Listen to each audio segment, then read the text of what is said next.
On ouvre ce Lex Inside avec la fiscalité relative aux grandes associations. Et pour évoquer ce sujet, j'ai le plaisir de recevoir Aurélie Carlier, avocate associée chez Horatio Avocat. Aurélie Carlier, bonjour. Bonjour Arnaud. Alors, on va s'intéresser à la fiscalité des grandes associations. On sait que ces associations peuvent avoir des activités lucratives. La première question que j'ai envie de vous poser, c'est en fonction des sources de financement, si l'association dispose de recettes d'activité, est-ce qu'elle analyse le régime fiscal de ces recettes au regard de leur lucrativité? Oui, alors effectivement, une association, par sa forme juridique, n'est pas exonérée en soi d'impôts commerciaux. Il faut regarder ses modalités de fonctionnement et la nature de ses activités, avec une analyse. Alors c'est un acronyme, mais les 4 P. Alors, La c'est quoi les démarche, 4P? les 4 P, c'est la démarche produit, public, prix, publicité. Donc il va falloir analyser ces 4 éléments. Alors, il y a pas mal de jurisprudence, il y a de la doctrine administrative pour déterminer si chaque activité est lucrative ou pas, et donc si elle est potentiellement soumise aux impôts commerciaux. Donc, on va soumettre les activités de l'association aux 4P pour Voilà, voir à la la grille lucrativité. d'analyse bien spécifique des fiscalistes en OSBL, organisme sans but lucratif, qui va permettre de déterminer le droit commun au regard des impôts commerciaux, notamment la TVA. Ça, c'est un impôt assez important. Alors, il y a la question aussi du périmètre de ces activités lucratives. Si l'association dispose déjà d'un secteur lucratif pour ces activités lucratives accessoires, est-ce que ce périmètre est mis à jour? Alors justement, c'est très important quand une association a un secteur distinct d'activité pour ses activités lucratives accessoires, de bien maîtriser les charges et les dépenses qui vont constituer la liasse fiscale relative à ce secteur d'activité. Pourquoi c'est important? Parce qu'en fait, ça va déterminer le résultat fiscal qui est taxable à l'IS. Ça va également permettre de déterminer la TVA qui est déductible ou pas. Ça va permettre aussi de déterminer quelle masse salariale va être soumise à la taxe sur les salaires, qui est un impôt assez important pour le secteur non lucratif. Donc, on voit que derrière découlent tous les taxes Exactement. et impositions.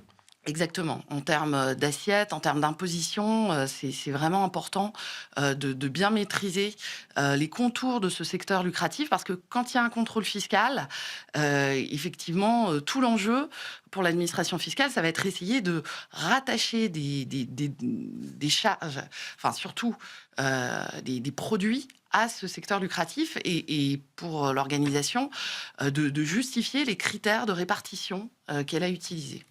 Alors, il y a un autre point sensible, c'est la ventilation interne des flux, c'est-à-dire que les règles de répartition entre les produits et les charges, entre justement secteur lucratif et non lucratif, est-ce que ces règles de répartition sont basées sur des critères objectifs et opposables à l'administration fiscale? Oui, c'est ce que je vous disais, et ce qui, parfois va être un petit peu sensible, c'est que selon la nature de ces charges, ça peut ne pas être les mêmes critères. Vous pouvez avoir, par exemple, des critères de surface. Par exemple, quand on a des locaux, qui sont bien identifiés, à la partie secteur lucratif et d'autres à la partie non lucratif, parce qu'il va y avoir des salariés qui vont être exclusivement affectés au secteur lucratif, qui vont occuper, une partie de ces locaux. Ça va être le cas dans certains cas. Par contre, parfois, il va y avoir des moyens qui vont être utilisés de façon concurrente pour des activités non lucratives et des activités lucratives. Donc, c'est vrai que presque charge par charge ou catégorie de charge par charge, il va falloir trouver des critères objectifs, opposables, économiquement valables. Et c'est quoi la bonne façon de faire alors sur ce point? En fait, je pense que la bonne façon de faire, c'est déjà de déterminer les grandes catégories de charges. Alors, en fonction aussi des enjeux, hein, parce que bon, c'est pas la peine de trouver des clés très compliquées quand on parle de quelques milliers d'euros pour un secteur lucratif qui va faire des centaines de milliers d'euros de chiffre d'affaires. Par contre, c'est vrai que un des points qui est important aussi, c'est l'affectation des immobilisations, par exemple. Est-ce qu'on Pourquoi va c'est mettre de... important? Parce que ça va dépendre. Par exemple, si une structure est propriétaire de locaux dans lesquels elle exerce son activité, si elle décide de ne pas mettre, de ne mettre aucune quote-part de ses locaux à son secteur lucratif, ça veut dire qu'elle va pas pouvoir déduire des charges d'amortissement. En revanche, quand elle va vendre ses locaux, évidemment, qu'elle fait une plus-value, il n'y aura pas de réintégration de la quote-part de plus-value dans le résultat fiscal. Donc, c'est un choix à faire, mais il faut le suivre. Et c'est vrai qu'il y a il y a des choix stratégiques pour les immobilisations, notamment pour l'immobilier. Et puis, après, il y a une question aussi, année par année, en fonction de l'importance du secteur lucratif. Est-ce qu'on arrête certaines activités? Est-ce qu'on en commence Bien d'autres? sûr. C'est assez important d'avoir une vision assez claire et mise à jour. Qu'est-ce qui va guider ces choix? C'est, j'imagine, d'abord l'activité de l'association. Oui. Et après, il y a d'autres critères qui vont guider ces choix par rapport à la fiscalité? Oui, effectivement, la possibilité de déduire de la TVA. Vous pouvez, par exemple, si vous avez, plusieurs, enfin des actifs qui sont à peu près identiques et que vous avez la possibilité d'en affecter certains, au secteur, lucratif qui est soumis à la TVA, ça vous permettra de déduire totalement, la TVA D'accord. et d'autres, si vous pouvez faire la distinction, je pense par exemple aux ordinateurs, je pense à des équipements qu'on peut entre guillemets, «scinder» ou affecter de façon assez précise. Quand ils seront totalement affectés au secteur, non lucratif, et exonérés, on ne déduira pas du tout la TVA. Après, il faut faire attention au transfert entre les secteurs parce qu'il peut y avoir des régularisations de TVA.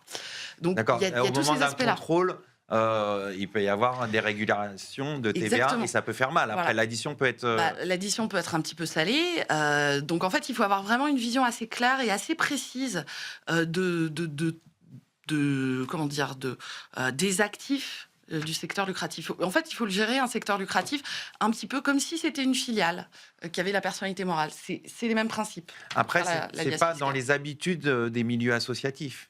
Alors, dans les grandes associations, quand même, c'est des choses qui sont assez gérées. Après, ce qui parfois pêche, en général, quand on crée le secteur d'activité, c'est assez précis. Ce qui est pas évident, c'est les comptes de liaison, c'est en cours de vie.